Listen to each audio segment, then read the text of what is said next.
सनातन धर्म में वेद और पुराणों के अनुसार 4 युगों की मान्यता है। यह कहा जाता है कि सतयुग में स्वयं देवता, किन्नर और गंधर्व पृथ्वी पर विराजमान थे। हमारे धर्म ग्रंथों में किन्नरों और गंधर्वों के बारे में विस्तार से वर्णन किया गया है। सतयुग के पश्चात त्रेता युग आया, जिसमें भगवान विष्णु ने श्री राम के रूप में अवतार लिया।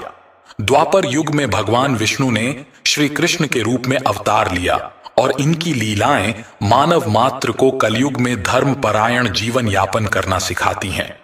कलयुग को सबसे छोटा माना जाता है और माना जाता है कि इसमें भगवान विष्णु का 10वां अवतार होगा, जिसका नाम होगा कल्कि।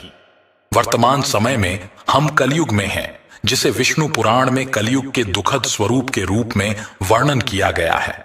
इसके अनुसार कलयुग में पाप इतना बढ़ जाएगा कि सृष्टि का संतुलन हिल जाएगा।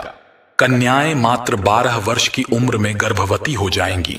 औसतन मनुष्य की आयु 20 वर्ष हो जाएगी और लोग जीवन भर की कमाई को घर बनाने में लगा देंगे।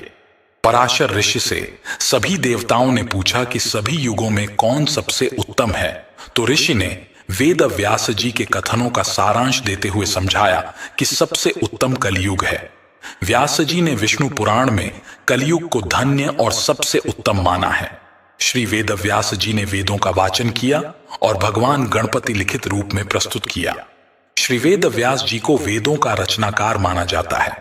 एक पौराणिक कथा के अनुसार वेद व्यास जी ने सभी युगों में कलयुग को श्रेष्ठ युग घोषित किया है, जो सभी को आश्चर्यचकित करता है, क्योंकि कलयुग में पाप और अत्याचार की वृद्धि होती है, जैसा कि वेदों और धार्मिक ग्रंथों में उल्लेख है।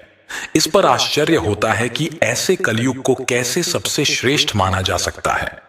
विष्णु पुराण में एक घटना के अनुसार मुनिजनों और ऋषियों के साथ चर्चा करते हुए वेद व्यास जी कहते हैं, हे मुनिजन, सभी युगों में कलयुग ही सबसे श्रेष्ठ युग है, क्योंकि 10 वर्षों में जितना व्रत और तप करके कोई मनुष्य सतयुग में पुण्य प्राप्त करता है, त्रेता युग में वही पुण्य 1 साल के तप द्वारा प्राप्त किया जा सकता है।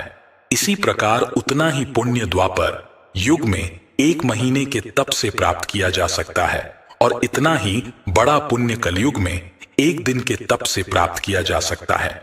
इस प्रकार व्रत और तप के फल की प्राप्ति के लिए कलयुग ही सबसे श्रेष्ठ समय है।